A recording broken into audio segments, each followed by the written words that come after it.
eu vou tentar explicar a Jéssica e a Ângela antes dos jogos, para vocês conseguirem entender como que a nossa vida chegou nesse ponto.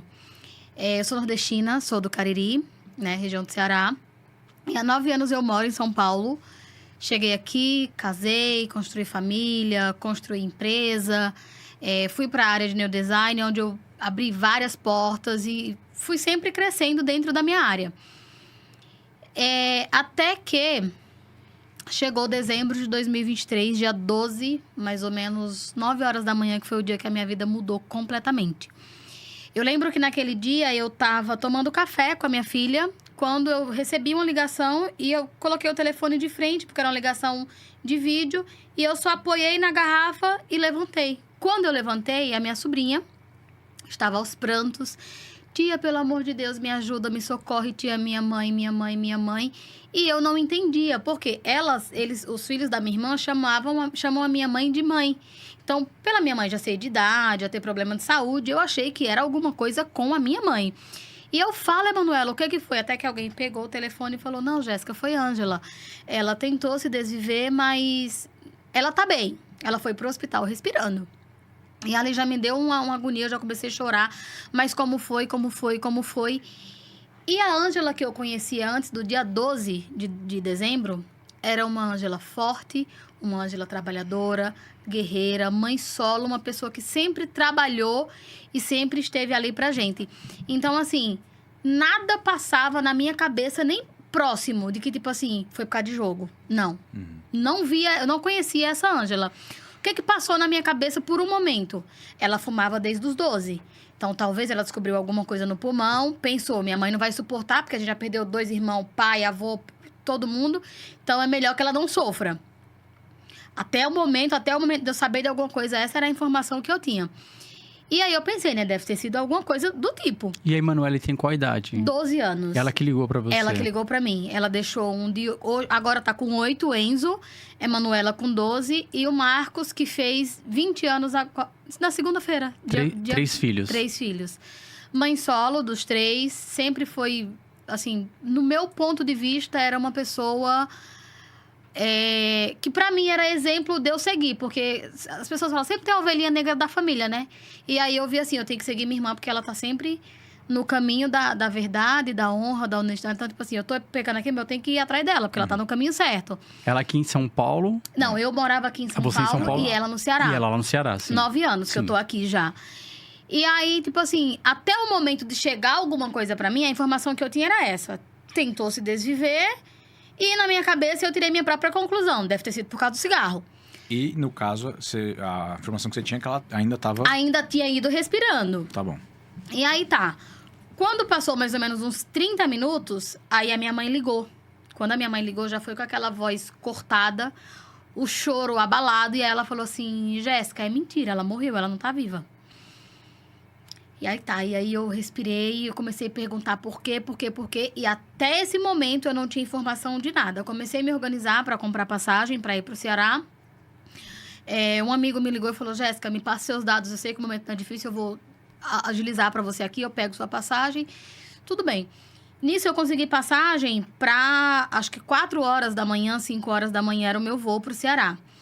Quando eu cheguei no aeroporto, que eu entrei dentro do avião... sentada esperando o avião decolar, minha prima me ligou. E aí ela falou assim, Jéssica, a gente não tem dinheiro pra nada. E aí eu falei, oi? Como assim? A minha mãe tinha recebido uma precatória de, acho que 84, 87 mil por aí, de tempos trabalhados na prefeitura. Então, a gente sabia que uma parte foi usada para a reforma da casa e a outra parte estaria no banco. Eu falei, não, mas a minha mãe tem dinheiro no banco. Ela falou, não tem nada. E elas moravam juntas? Sempre morou com a minha mãe. Desde casou, foi morar dentro de casa com a minha mãe. Eles viviam no mesmo ambiente Todo ali e mundo ninguém dentro tinha de casa. percebido, ninguém sentia alguma coisa. Então, na verdade, é assim, o que acontece? Que depois eu fui tendo as percepções, né? Ela sempre foi uma pessoa calada. Ela nunca era de muita amizade, de muita conversa. Ela era muito tipo assim, eu preciso trabalhar para dar uma vida melhor para meus filhos. Já que eu sou pai e mãe, eu preciso focar nisso. E aí, quando a gente foi perdendo várias pessoas, ela foi cada vez mais se sentindo na obrigação de cuidar de todo mundo, de amparar todo mundo. E sempre a gente viu ela nesse posto. Uma pessoa séria, uma pessoa, em alguns momentos, ríspida, uma pessoa que cobrava muito dos outros. Tipo, isso aqui tá errado, tem que ser assim. Entendeu? Então, a gente não chegava a falar assim, nossa, por que ela tá calada? Não, ela já era uma pessoa calada. Tá. As desculpas que ela usava pra esconder o jogo eram muito cabíveis. Por exemplo, eu tinha mania de ligar pra casa quando eu fechava o salão. 7h30, 8 horas. E aí, quando há um certo tempo eu passei a ligar, ela falava assim, não me liga que eu estou assistindo meu bispo. Que era aquele bispo que fala minha ovelha querida. E aí, tipo assim, o que que ela falava com isso? Na cabeça dela, ela entendia que aquele horário era o horário pagante do jogo. Então, como ela não podia ter outra desculpa, pra ninguém ligar, pra não ter que falar, ela falava, não me liga que eu tô vendo o bispo. Entendi. Então, ninguém podia ligar naquele horário. Das 7 pra frente, até umas 8h30, 9 horas, ninguém podia ligar, porque ela tava vendo o bispo. E aí, depois disso, foi que a gente chegou a essa conclusão, que era lá o que eles tinham. Tipo assim, horário pagante, tal hora, tal hora. E aí, voltando ao assunto anterior. Você tava no avião. E aí, a minha prima, quando ela me falou isso, eu falei, mas não faz sentido. Ela falou, Jéssica, a gente não tem mais nem dinheiro pra comprar o caixão. A gente não tem plano funerário, porque tem mais de 1 ano e 6 meses que não é pago. E o terreno do cemitério também já tem um tempo que não é pago. Ou seja, a gente não tem dinheiro, a gente não tem mais o plano funerário e a gente também não tem o terreno para enterrar. E aí, ali, tipo assim, eu já estava num abismo. Parece que eu desci mais ainda. Eu falei, não, mas não tem como, não tem lógica. Alguma coisa tem que ter explicação. E aí, fui para casa. Em algum momento, eu olhei e falei, meu Deus, o que é que eu vou fazer? Né? Ainda pensei em abrir a boca dentro do avião e pedir socorro para alguém, mas eu falei, eu não vou passar por isso, eu vou embora. Mas sabendo que a Ângela, todo esse percurso, né, de vida que ela teve, ela sempre ajudou a família, os pais. Sempre. Quando seus pais A minha irmã, morreram também, né? ela cuidou dos meus avós. Seus avós. Meus avós moravam em um sítio e aí depois eles foram para a cidade por conta da velhice. E ela abriu mão da vida dela para se dedicar aos meus avós. O meu avô, ele perdeu a visão do olho. A minha avó teve um AVC e perdeu o lado esquerdo do corpo inteiro. E aí, a gente tinha aquele trabalho de banhar, de dar comida. E todo esse trabalho braçal, que era bem trabalhoso mesmo, mas ela fazia com muito amor, né? E assim, quando ela perdeu os meus avós, eu até falei pra ela uma vez, eu lembro que ela falou assim, eu queria tanto Maria Pequena aqui, que era o apelido da minha avó, e eu falei pra ela, o ser humano é egoísta. Você queria ele aqui pra suprir a sua saudade, mas a minha avó tava sofrendo. Então, assim, Ângela era essa pessoa. Ontem eu tava vendo no meu Instagram e eu recebi mensagem de uma loja lá do Ceará, uma pessoa que a minha mãe já trabalhou na casa dela. E aí ela falou assim, Jéssica, parabéns. Você define Ângela exatamente como ela era. Uma pessoa muito responsável, uma pessoa honesta, uma pessoa digna. E até hoje ninguém entende. Ou seja, a minha irmã, ela, desde os 12 anos ela trabalhava. Ela nunca precisou, tipo assim, eu preciso do meu marido para ele me sustentar. Não. Quando meu pai morreu, eu tinha 19, ia fazer 20 anos. E a partir do dia que o meu pai morreu, a minha irmã, ela tomou a responsabilidade da minha casa. Então, qualquer coisa que fosse ser feito, a palavra era dela. Entendi. Tudo em casa era com ela. A gente precisa trocar essa telha, tá? Pergunta pra ela se pode. Por isso que essa dor foi mais forte pra ela sustentar. Porque a gente perdeu a nossa âncora, né? A gente perdeu ali o nosso alicerce. Ficou, por exemplo, eu e a minha mãe, a gente não era tão apegada como elas duas eram.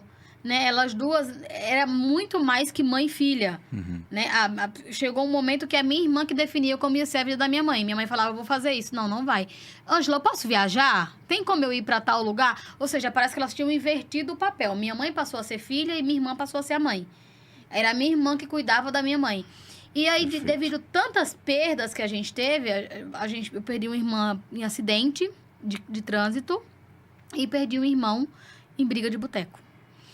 Então, assim, todos esses traumas, eu acho que, de alguma forma, foi levando ela a querer ainda mais, tipo assim, todo mundo foi, mas eu tô aqui.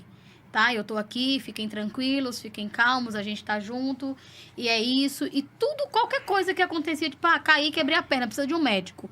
Ela ia lá, Washington, tem como atender fulano? É meu primo, não sei o quê. Preciso de um advogado porque eu briguei e a polícia levou meu carro. Diego, tem como dar um... Então, assim, era sempre a pessoa que resolvia os BO de todo mundo. Por isso, quando ela cai nessa questão de ser laçada pelas bets, porque a gente vai falar sobre esses casos, que é uma ilusão, Sim. ela entra na ludopatia, que a gente chama. E aí, quando ela se vê ali dentro, ela não consegue ver saídas e aí ela... E é interessante né? você falar Tem sobre toda essa isso, questão. porque a minha irmã... É uma pessoa responsável. As pessoas, elas acham assim, nunca vai acontecer comigo. Sim. Eu vou jogar, mas eu não vou viciar. Sim. E quando eu soube do vício dela, do transtorno dela, pela inteligência e pela pessoa que era ela, eu não imaginei que ela que ela seria laçada por esse ponto. Perfeito. Entendeu? Porque era uma pessoa extremamente inteligente, era uma pessoa que sabia ganhar dinheiro. Ela vendia roupa, ela vendia perfume, ela vendia lingerie, ela vendia bijuteria. Sempre estava antenada ali em fazer alguma coisa, em trabalhar. Era do mercado financeiro mesmo, fazia empréstimo para investir em outra coisa. E estava sempre, tipo assim, querendo trabalhar honestamente para fazer alguma coisa. E assim, eu não entendo, eu juro por Deus, eu não entendo como que ela não olhou para aquilo e falou assim, isso aqui não é para mim. Então, ela não era uma pessoa depressiva. Não. Tá, Nunca isso é foi. importante a gente falar, porque... Nunca foi. Às vezes, o outro ponto, né, de contrapartida vai brigar por essas questões. Não, será que é uma pessoa depressiva? Não. Sim. Era uma pessoa extremamente ativa, comunicativa. Uma vez uma pessoa me perguntou isso, mas será que não foi muita carga que a família jogou e ela acabou? Não foi. Porque, assim, se fosse alguma depressão, a gente teria visto antes do jogo, né? Sim. O meu pai morreu, que foi a morte que mais abalou a minha irmã, a perca que mais abalou ela foi a do meu pai. Porque os dois eram extremamente amigos. O meu pai morreu tem 16 anos. E depois que o meu pai se foi que eu vi ainda mais a força de Ângela e o querer dela por mostrar pra família, tipo assim, o meu pai se foi, mas eu tô aqui. Sim. Vocês não estão só. Entendeu? Então, assim, eu nunca vi na minha irmã um indício de depressão. Tipo assim, ela está acuada. Não. Só era o jeito dela, tipo assim... Jéssica, quem tem muito amigo não tem ninguém. Entendeu? Quem é amigo de todo mundo não é amigo de ninguém. Para que esse negócio tá nas casas. Então, assim, era o jeito dela de se portar. Sim. Tem alguma coisa para resolver? Vamos resolver. Mas eu não gosto de rodinha de amigo. Tinha uma vida ativa, tinha um namorado... Saía, bebia, inclusive a última festa que eu fui com ela, que foi em julho, antes disso acontecer, a gente foi para uma festa em julho, e a gente se divertiu muito. E até engraçado que a minha mãe fala assim, parece que você estava sentindo, porque todos os anos que eu ia pro Ceará, a gente brigava. Se eu não brigasse no dia que eu chegasse, nós brigávamos no dia que eu saía. E esse ano foi o único ano que eu fui e a gente não brigou um dia. A gente desceu, lá em São Velho, inclusive vai acontecer agora... A vaquejada da minha cidade é uma festa muito bonita que reúne muita gente ali da região. E a gente desceu o desfile inteiro, bebendo, dançando, pulando. E aí a gente foi passar lá pelos currais para poder entrar, porque não podia entrar bebida. Ela falou, não, vamos por trás. E aí a gente fez o percurso e eu tenho tudo isso filmado. Então, assim, era a minha irmã ali, não era uma pessoa depressiva, não era uma pessoa que estava sofrendo.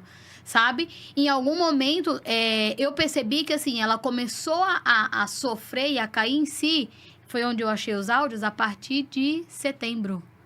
Por ali, assim. Foi aonde ela já mudou todo o percurso dela.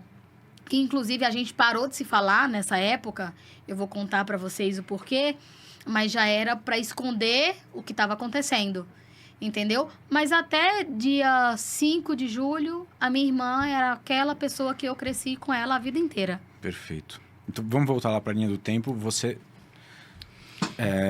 recebeu a mensagem da sua prima, certo? Isso, recebi essa ligação e aí eu fui pro Ceará. Quando eu cheguei na minha casa, eu passei pelo aquele momento que a gente passa de ver ali a cena...